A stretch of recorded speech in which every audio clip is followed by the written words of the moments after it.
Hi, my name is Casey Browning and I'm the owner here at Retroactive Arcade, and today I'm going to tell you a little bit about the Games Family or quadruple X-in-1 JAMMA boards. They've changed significantly over the last year or two, and basically I kind of resemble the old ones that came out, but now we're in a situation where that's pretty much all they have. Everything else is pretty well different. Motherboard, CPU, chipsets, your RAM, and everything else. It's using SSD drives for solid state. You're getting your 1 and 2 and 3 and 4 player JAMMA connections right off the top board without satellite, all those things. I have a couple videos of all those ones prior to these. Over the last, say, 10-15 years of these JAMMA boards being out. My videos for that still pertain to those ones. I actually just put out a troubleshooting video, or will be putting out a troubleshooting video for things to look out for having issues with those as well, so feel free to check those at any given time. These ones here, they do need a little bit of explanation. Once I explain this, you should just be able to kind of look at it and be like, oh, super simple. If you've never seen one of these before, this is probably super simple. I don't think that we're going to have too many problems, but one of the reasons why I'm doing this video is because they all come with a user manual. And this user manual talks to you in a, translated language that sounds kind of like this. So it says, warning. Use a wrong AC power input or connect the main board with JAMMA slot opposite direct would destroy power supplier or main board seriously. Translation. Do not connect your JAMMA harness backwards and do not connect power to your JAMMA harness. The reason for that being is they've changed everything on these new boards versus the old boards. You can kind of see on the camera here up close. What's happening here is now the power is being supplied from the bottom board, so your motherboard, up to your JAMMA board. So now you don't have to power your JAMMA harnesses or anything like that with a separate type of power supply, because I'll show you the power supply that I have here with the ATX, how it's all going to connect. We'll go over both of these, and basically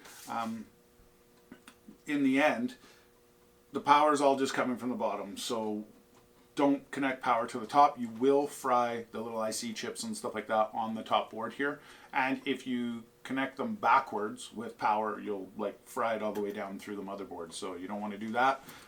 That's kind of an inherent issue with these, and you won't get anything. It'll look like it boots up, but it just does nothing. Other than that, we do have our own manual online. We constantly change it, so we're kind of up to date on things. They've made a recent change on these. We did a video prior. I haven't even had a chance to release it, and they made the changes on the next shipment of these things, so I'm making a new video. So basically, take this manual and, honestly, chuck it. So go download our PDF video from our website, or PDF manual, and it'll show you everything you need to know from that. First of all, when you're looking at these boards, these almost look identical, right? The shape, the look, everything. But if you can see, the fan for the CPU, because the CPU and the motherboard themselves are different. I'll turn it on a little bit. This one has a blue motherboard, this one has a black motherboard. The reason being for that is that one's kind of like a quad core and the other one's just kind of a regular or dual core, because it doesn't need that much power and so on and so forth. So it has a different CPU, so it connects in a different way. So first thing you want to do when you buy a board is find out which one you have. So the rule of thumb is 2019s are different than pretty much everything else. They come with the blue board. So they direct connect with your 20-pin Molex connector only. So you're not connecting this extra little connection on the back here. Now this one is a 3016 or a 2100, so they'll work kind of interchangeably, that type of a thing. You can just swap the hard drive, that type of thing on them. There's nothing else different on these.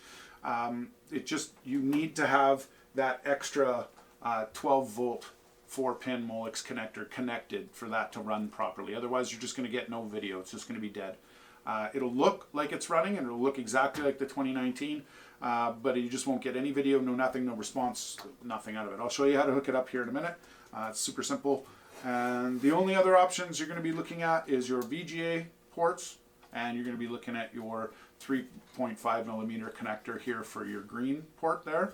And if you want to go with the trackball, you're going to want to connect the PS2 portion of your trackball. So buy a PS2 USB or just a PS2 trackball, then you connect it inside this the green port here. Am I pointing at the right one? There we go. Now we're pointing at the right one. So that green port is the one you want to look for.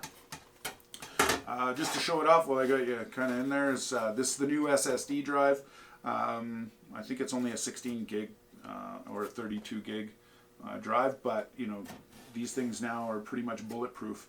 You're just turning them on and off. There's no shutdown value to them, so it's just powered on, powered off. So with it being SSD, it's allowing for that, the way they've kind of made that and programmed that, so it works well.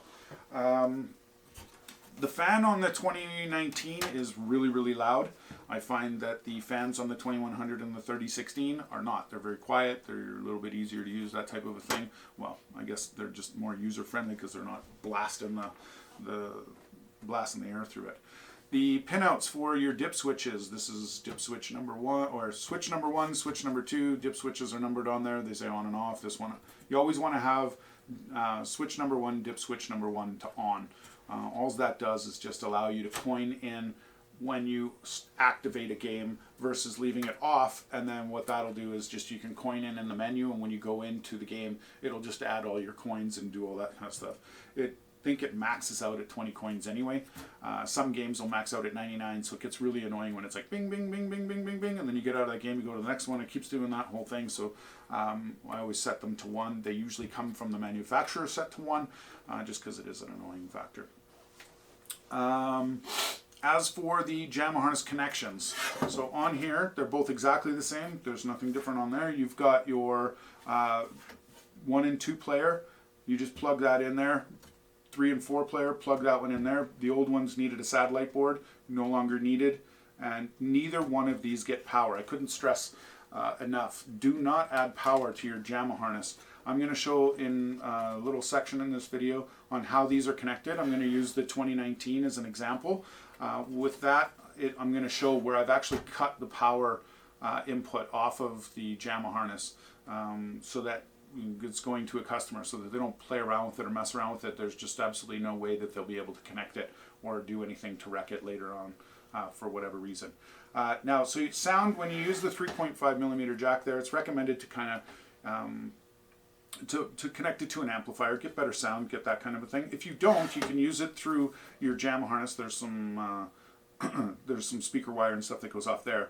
Just don't use your ground. Use your positive and your negative of the white lines off of your JAMMA harness, and then just kind of daisy chain them to 2 speakers, 3 speakers, whatever you have. You're just never going to get more than mono or stereo sound. If you do that, the only way to do your volume control is this volume pot knob on the board itself.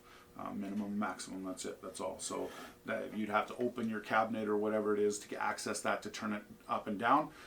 With an amplifier, you might want to mount it externally a little bit or somewhere closer so that you can kind of play with it that way, because every game kind of changes its sound level, and it can be a little bit annoying. They haven't really fixed that or whatever, but that's just what happens when you emulate all these games. So I'm going to show you how these connect super fast, and then we're going to move on to show you it actually working or like set up in an actual cabinet, and then we'll go on from there. So the difference between the two, since they look exactly the same, I'll put one off to the side. We'll do this so you can slowly stop or do whatever you need to do, pause it, and whatever to keep doing your thing. Bottom, blue board, 2019. This one only needs the 20-pin connector. So on your power supply, you should have, it's going to be like a 24-pin prong. You should be able to pull and remove 4-pin off of there. I do that, remove it. I usually zip tie it back so you can't get near it. It doesn't matter. No, just because with customers and stuff, we don't want them plugging in, so we want it to be blatantly zip tied so they kind of understand that it's not to be used. And then plug that in, 2019. Plug your VGA cable in there. Plug your 1 and 2 player JAMMA harness in there. Fire up your power supply. This thing will turn on, boot up, everybody's good to go. Then obviously you need your wiring to be right and correct for your JAMMA harness, but other than that, that's the only thing you need to do to power this bad boy on. This 4-pin connector that's here, you can tuck that back up inside or whatever. I always zip tie it up. You'll see that in my demonstration, and that's the way this one is connected. The only difference on it is for the 3016 or the 2100 is you've got your black motherboard that's down there. It's a mini ATX. Basically, you're going to take your 20-pin connector, same as the 2019. I'm going to plug that bad boy in. Then you're going to take your separate Molex connector connection. These ones are usually connected together. I've slipped them apart. They're kind of a pain in the butt to put back together. So it looks like an 8-pin section like that. You just slide them off, pop them off, move one back. If you know anything about computers, this is super simple stuff. And then it's keyed only one way. Plug it in, good to go. Do what I said before. Just plug in your volume, your 1 and 2 player JAMMA harness, and your sound if you want. That's the only things you should be plugging in unless you have a trackball, which I'll talk about a little bit in the other one, but you can't really see what port it is, so this is the actual PS2 port. Now, there's theory that the USBs do work for, say, like a, they'll work for like a spinner, but I have not seen them work for trackball. We've tried and tried and tried and tried. It works, tried, tested, and true through the PS2 port, so remember to do that, and you're good to go. So for this little demonstration, that's all you get. That's the way it should be, and we're going to take you on to the new one, and we'll actually show it kind of in action and go from there. So moving on. So this is a 2019 JAMMA board that you just pretty much saw, all connected and ready to rock. As you can see, there's very minimal amounts of wiring and all that stuff to get it up and going. So I'll just go through where it's hooked up, why, and we'll go from there. Remember, I said this before, you're going to have one of these manuals that come with this thing. Honestly, chuck it and download ours. Don't even look at that thing. It shows you a whole different board to begin with. So yeah. All right, so we've got our computer power supply that's hooked up here. I've disconnected the 4-prong off of here, so it just slides off as an extension on your power supply there for your Molex connector, and then I tied the 4-pin up inside there so that nobody can get at it. This is going to a customer. The last thing I want to do is have them think that that's not plugged in and something's not working and they go to plug that in. Above here on the JAMMA harness that we have connected, like I said before, there's a little keyed slot there. You might not be able to see it on the camera, but without this on there, there's that keyed slot. The power's on this side. I've cut off everything that has to do with the power incoming. These are, anything that's left over here is for LED and a whole bunch of other stuff. The actual LED for the buttons above, they're all connected, are still connected and powering 12 volt through the JAMMA harness that's coming from the motherboard up into the power here, and then it goes through the power, through the JAMMA board, and then power through to power up my LEDs for my lights and stuff too. So I wired all that together. Then you just have your VGA cable, pretty standard, and then a 3.5 millimeter jack has a connection here, and it goes out to an RCA amp just above this. Now, you've got your switch 1 here, and you've got your switch 2 here. Switch 2, pretty much leave it alone. There's another little switch here. Nobody's ever been able to tell me what that thing is for. I think it's just a section that when we're in the menu, it allows us for another option. But as it sits right now, the only thing that you want to have switched on is dip switch number 1 on switch number 1. This is in its operational mode. When you turn this on, these can get pretty loud. The fans are really loud on them. But this one doesn't have a trackball. If I did have a trackball set to this, I would plug it into the PS2 port on the green port for that, and then that will allow the trackball to work. If you plug your trackball in while the board is powered on, it won't initiate the actual trackball. It won't see it. So basically you have to turn it off, then on again after you've plugged it in. So just make sure that you do it in that sequence and it'll be fine. What we're going to do now is I'm going to put this in service mode. So I'm just going to flip number 4 of dip switch, or switch number 1, dip switch number 4 to on. That's going to allow me to enter service mode. So we're going to boot this up. I'm going to flip it around. I'm going to show you the menu and the controls and show you how it works. All right, so this is all booted up, ready to rock. As you can see, it's on the 2019 game list because that's what's in here. And I've already set it to the settings mode. So when you've got it in there, you can still play games and you still do whatever. You're just going to have a hard time getting out and doing whatever, and buttons are going to start doing random things on you. So basically, there's certain things you can download the PDF to give you instructions on what buttons do what, but I'm just going to go through and show you kind of the basics of what the menu actually has in store and what it is. Okay, so most of your controls are going to be on the player 2 side for activating certain windows and bringing things up. Player 1 side, your joystick is going to allow you to move through any of the menus, any of the things, and then you want to hit the player 1 button to start that up and basically get into the menu and press select. Cancel to get out of everything is your button number 6 on player 2 side, so you should be good to go. Player 2, button number 2, that gives you your main menu for a selected game list. So you can go all games, stage, flying, blah, blah, blah. Basically, in the end, you're going to want to go all games and make sure that that's good to go. So we hit OK, then you can hit the button again, it'll cancel you out. To go into the actual menu setup of the actual game board, you press player number 2, button number 3. And that will take you into video mode, game list setting, configuration files, language, obviously, update your system, and do everything from there. Any changes that you make on the system, you're going to want to go into this menu before you restart or close out or whatever, and you want to hit game list setting, you want to hit save, and you want to go to configuration files and hit save to save all the settings and everything you've done. Sometimes you don't need to do both, only one, but I always just do both just in case it changed something that I wasn't aware of, but that's where they are all at. So I'll go to exit. Then your other buttons is your button number 4 on player 2 is your quick list for your video. So you can I'll turn this up so you can hear what it's doing. Okay, so there's 4 options. What's going to happen is you want to sit yourself into the VGA mode. You won't want to go into any of the other ones.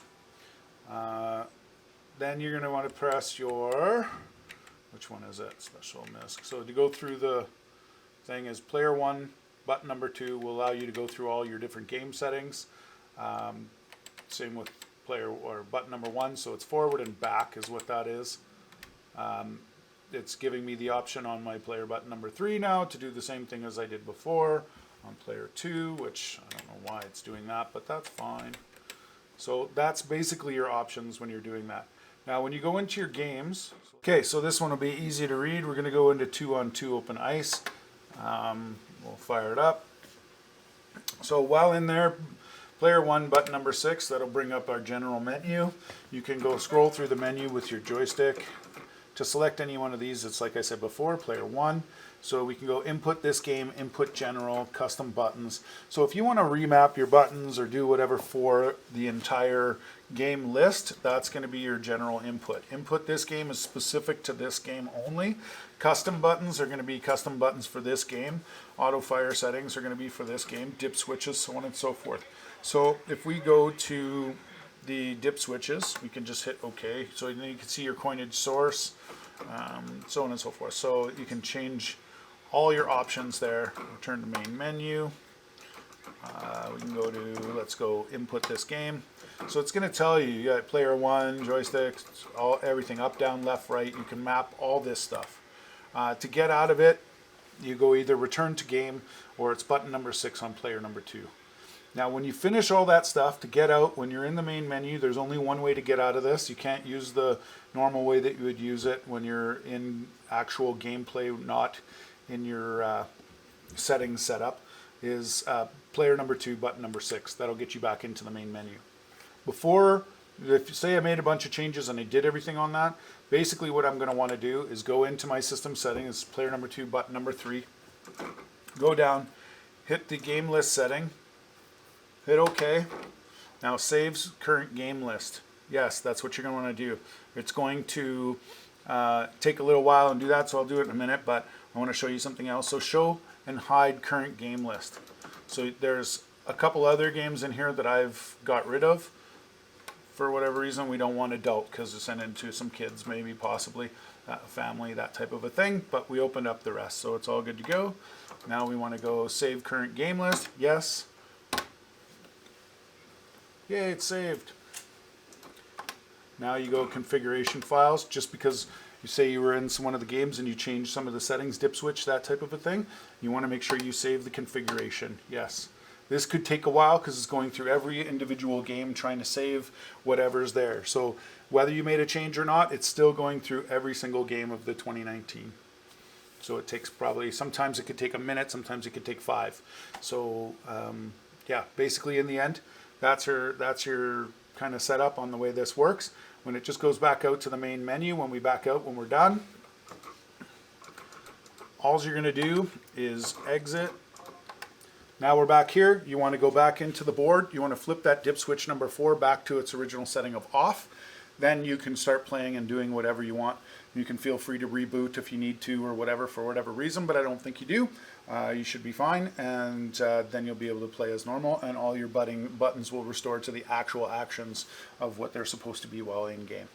Hopefully this was pretty helpful. If I haven't answered any of your questions or any questions that you really wanted to hear the answer for, just feel free to ask that question underneath our video or contact us directly at retroactivearcade.ca. Thanks for watching.